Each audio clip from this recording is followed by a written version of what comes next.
Ladies and gentlemen, would you please welcome our next presenter with a presentation called Stronger Together, Helping Ethiopian Girls Help Themselves. Please welcome Ms. Jessica Hammer.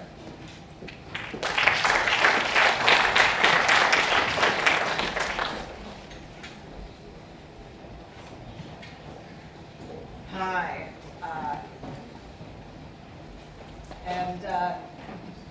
Good. So my name is Jessica Hammer. I'm at Columbia University, and I'm here to talk about a project that we did called Yenya. Yenya means us or ours together in Amharic. And this is a project that we did in concert with an organization sponsored by Girl Effect that looks at how to help teenage girls solve their own problems, putting teenage girls in positions of power and empowering them to make better decisions and give them more autonomy in their own lives. So we worked in Ethiopia with girls who are aged 10 to 16, and these girls do have problems.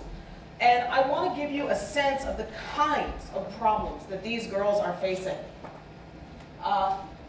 These girls have to grow up fast. By 10 years old, many of them, especially in rural areas, are considered adult. That means that they're taking primary responsibility for housework, childcare. They're being asked to make decisions about who they're going to marry. They may be asked to leave school to get a job. These are girls who do not get a chance to be adolescents.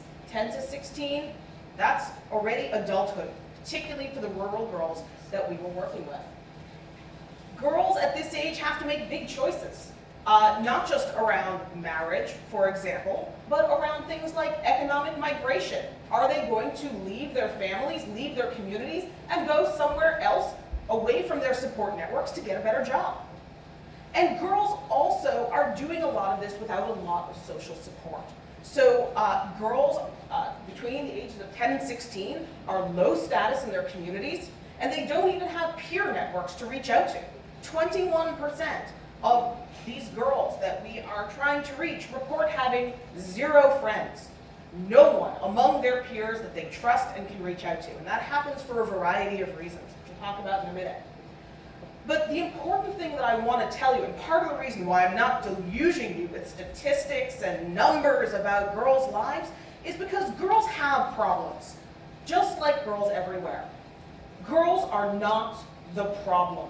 Girls do not need to be fixed. They are not broken. Girls need power to change their lives, to change their circumstances, to change their families, and to change their communities.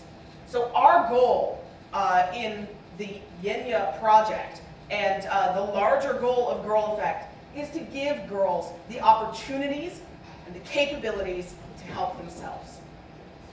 So we were one part of this larger project, which is, I guess, what you might call a transmedia project, whose major goal is to change cultural attitudes around the role and needs of girls ages 10 to 16.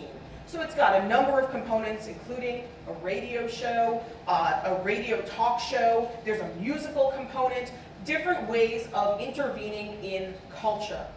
But the part that we were asked to come in to work on was game clubs, helping girls come together to play games within their existing social context and creating games for them to play.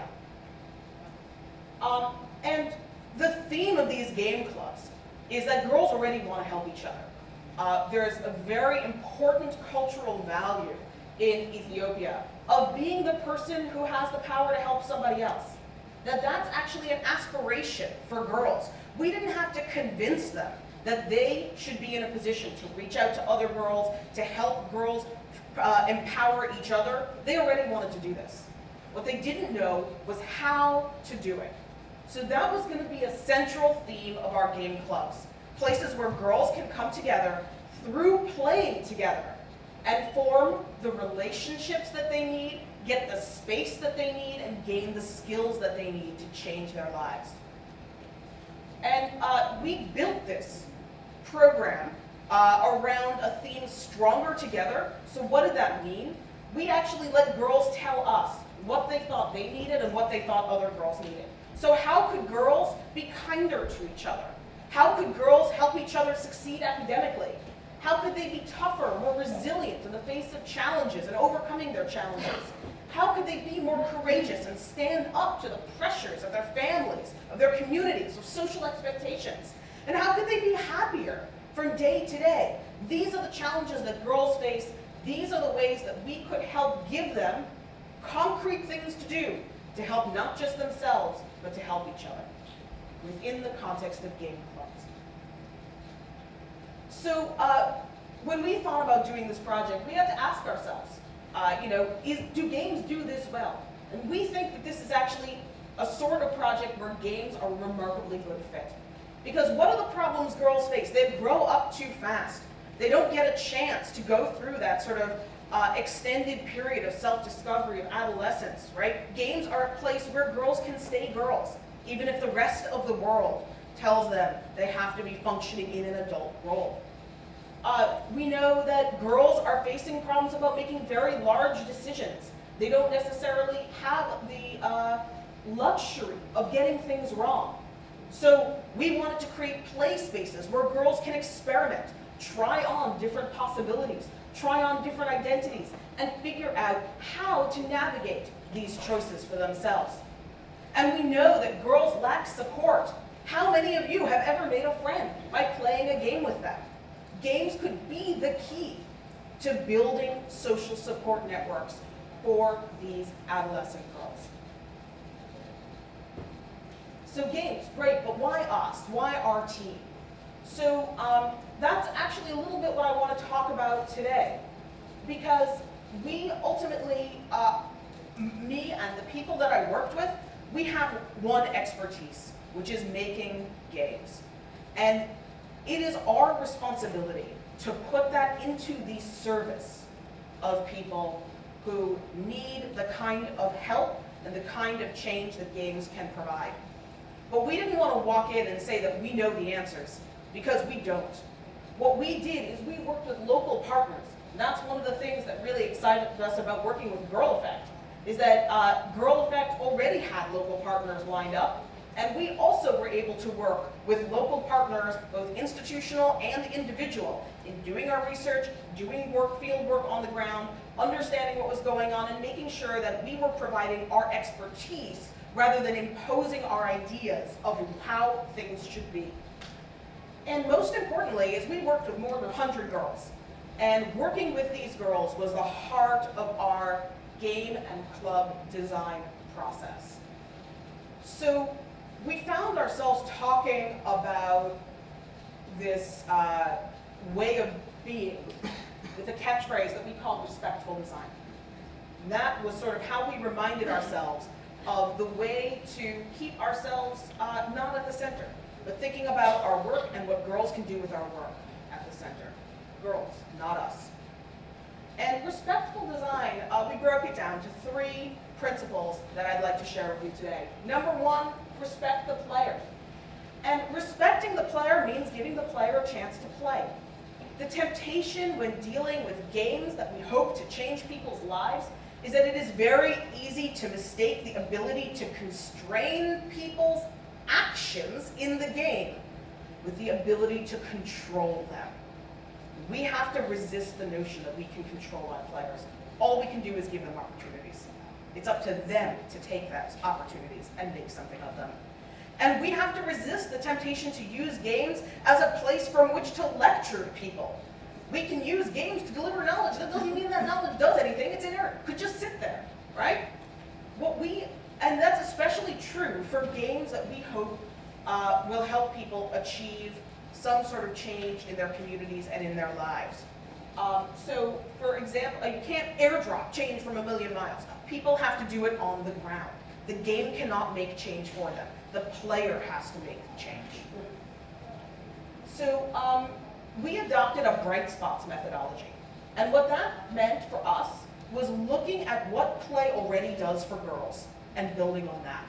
So we took a bunch of girls and we said to them, what are some things it's easier to do in a game? For example, girls told us it's easier to tell somebody they're treating me badly when it happens in a game than when it happens in real life, right? Fantastic. That's actually one of the core skills that we want to help girls develop. So we know girls can do that in games. How do we amplify that? We don't have to create new capacities. We just need to help girls see that they already have the power, they already have the skills to do this thing. Now help them do it in a different context. So, for example, one of the things that girls told us about is that it's easier to stand up and speak up when they're in a game context. And this is actually very important because in Amhara, the rural region of Ethiopia where we were working, girls' voices are very fraught. So girls will speak like this. You can't hear me very well, can you? Because I'm speaking on an indrawn breath. I'm not supposed to speak out loud. I'm not supposed to look you in the eyes when I talk to you. How do we change that? So we created games where girls, while playing, are standing up, speaking in front of their peers, and looking them in the eyes. But just having the opportunity to practice those skills in a safe environment with other girls and give them the idea that actually maybe they're getting rewarded for doing those things. And then they can figure out how they want to maneuver and use those lessons in the rest of their lives. The other critical part of respecting the player was giving our players the chance to ask questions about the games, or really participating in a process of co-design. So we brought games to the girls and we said, what could be different? What would you change? You know, let's play it this way, now we're all going to play it a different way. And the thing that we learned, actually, is that girls are hungry for an opportunity to exercise control, and that the notion that they could be in charge, that they could change the rules, was radical to them, and radically transformative. So in every one of these games that we deliver, there are explicit game structures set up to ask girls to be designers with these games. To say, girls, now you played the game this way, now try it another way, now make up your own way to play. Because telling girls that they can change even a small system, they found to be extraordinarily exciting and transformative, letting them practice that. But it was also very important for us to respect the context. So you're probably wondering, like, what kinds of games did we create? Did we create something like, you know, Monopoly with boards and cards? Well, that's part of our play culture. We all grow up learning how to play games like this. So our sort of language and literacy of play are built on this is one of our building blocks, and games like it. So what we actually did is, instead of assuming that we knew what would be fun for girls, is we went and we asked them to teach us games. So what do you like to play? What do you play for fun? And we broke down those games to develop a language in which we could speak to girls, but a language that they already knew. It was our job to learn their language, not their job to learn ours. And one of the things we found out, actually, is that even among this, among the population of girls that we were working with, girls in Amhara, girls in Addis Ababa, that there were actually differences within girls' languages of play, what play activities meant to girls, based on their own individual life circumstances, right? Girls 10 to 16 in Amhara, not one single group. So for example, girls in more affluent life circumstances, they wanted to win because they thought they could. Winning was a good thing. But girls who were in more dangerous situations, they didn't care about winning. They just wanted to not be the loser.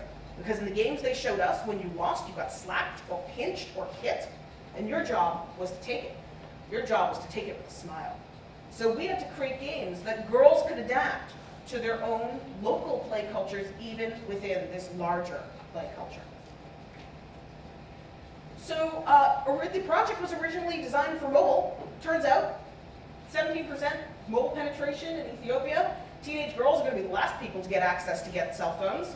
So we built on a platform that we like to call rocks and sticks and words, because even paper turned out to be a big issue for girls in terms of access.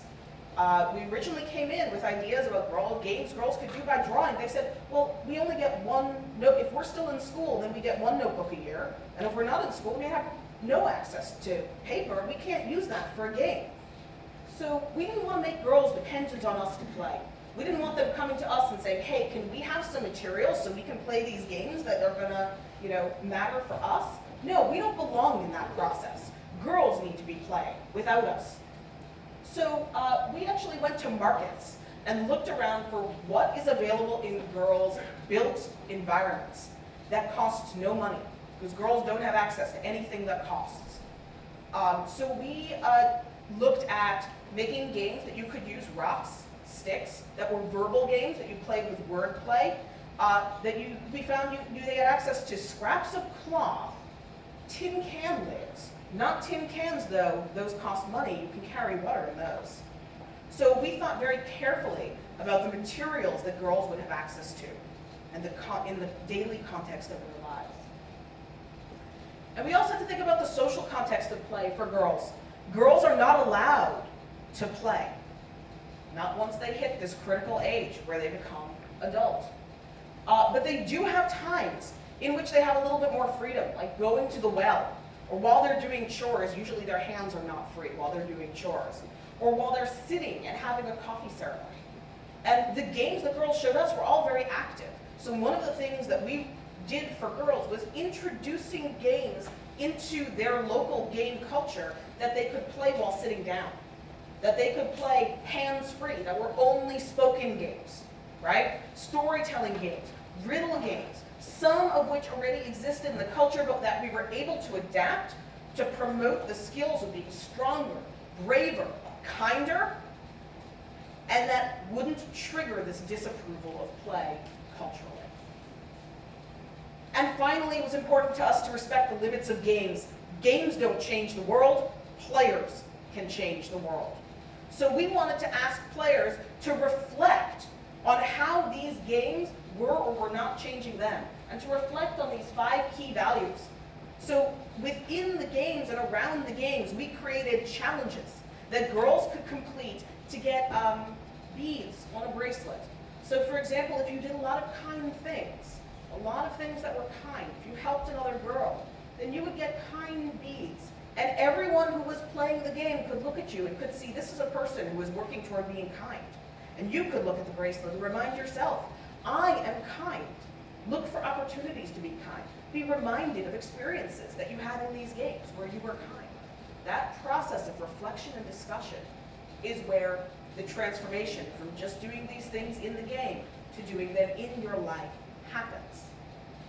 And that's was able to happen because our piece, game clubs, were embedded within a larger curriculum. So there was explicit support for example, girls about sexual health, financial literacy, skills, basic skills they could practice in the games and then reflect on using the curricular materials, and on the radio show, in the radio talk show, where these ideas could be discussed, not just themselves, but because communities listen to the radio together, could be discussed with families, with friends if they have them. And families turned out to be an unexpectedly important vector. That we had girls saying things to us like, I'm going to go home tonight and I'm going to teach my mother this game and I'm going to play it with her because I see that my mother has problems and I didn't know how to help her before today. And girls said, I'm going to teach this game to other girls in my community. That girls actually said, there's an obligation for me to teach new games to every girl I meet because we have so few new games in our lives. So there's built-in virality, games spreading through communities without our intervention. So that is what Yenya tries to do, is to change not just girls through games, but to give girls the power to change their world. Helping girls help each other, and that's how we can help girls help themselves. I just want to close by saying that this approach of respectful design actually turned out to be quite difficult. And one of the big reasons that it was a challenge is because it needed a team with many, many different skills. We had game designers, we had researchers, we had translators, cultural experts, we had domain experts. We needed people to create materials the girls would understand, and we needed lots and lots of people to play our games. So, but I want to close by saying that we believe that this approach is worth it. And we're going to be seeing the fruits of these efforts over the course of the next 3 years. We're going to be looking at change, not just for individual girls, but at change within their communities, their families, with the kinds of relationships they have, and the decisions that they make, in what kinds of families they create for themselves. And I hope that what we're going to see is that by intervening in play culture, we've intervened in culture as a whole. Thank you very much. I hope to hear from you if you're interested in this project.